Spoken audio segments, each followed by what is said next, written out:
My grandmother, my mother's mother, lived in a number of different places, but around the Wilkes-Barre Scranton area. Her husband died somewhere in his 40s when my grandmother was still relatively young, but she never remarried. And like I said, she had somewhere around 11 kids, give or take. Two of them died near childbirth or at a very young age. Maybe it was around 9 that she had to raise. Now, when her husband died, she never remarried, and she raised those 9 kids and paid for herself and the house forever until all the children were out of the house by selling antiques. Now, when I say she sold antiques, it ain't like you see at a flea market. My grandmother, every part of the house was an antique. The windows were stained glass. The TV was an antique. The couch was an antique. All the silverware we used were real silver. The refrigerator was an old antique. She had hundreds of cardboard boxes, or I should say cardboard boards in boxes filled with buttons.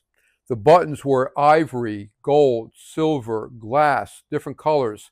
And people would come from literally different states to look for certain buttons. She had gold and silver coins. She had antiques, porcelain. She had cut glass. She had gold. She had Japanese. She had Chinese. She had wood furniture. Everything in the house was an antique. And back in those days, it isn't like today, where you look on Google, you take a picture, it says, yeah, this is worth $7,000, and you know. Back then, there was no way to find out except just to be learned, self-taught, or maybe look through some antique books.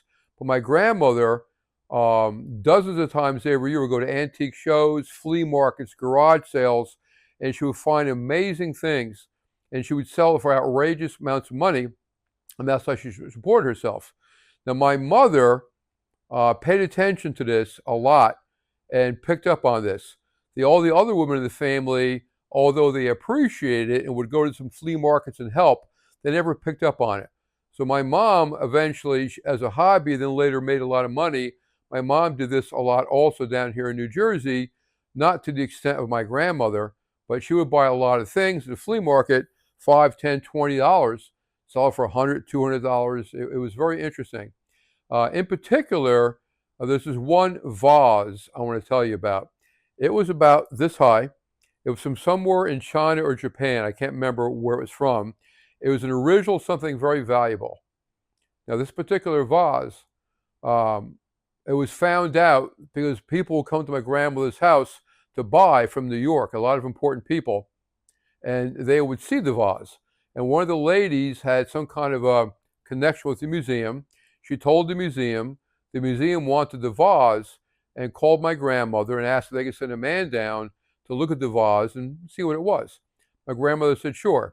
Guy came down. He wanted to buy on the spot. My grandmother said, no.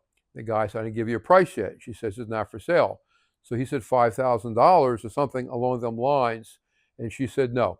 So make a long story short, once a year, the man came back, sometimes different men. And they made a higher and higher offer every time from the museum.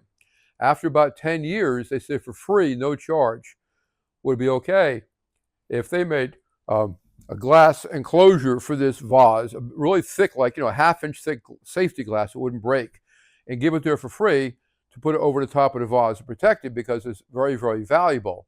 But yet they never told her what it was worth. They just kept offering her more and more money, and she would never sell.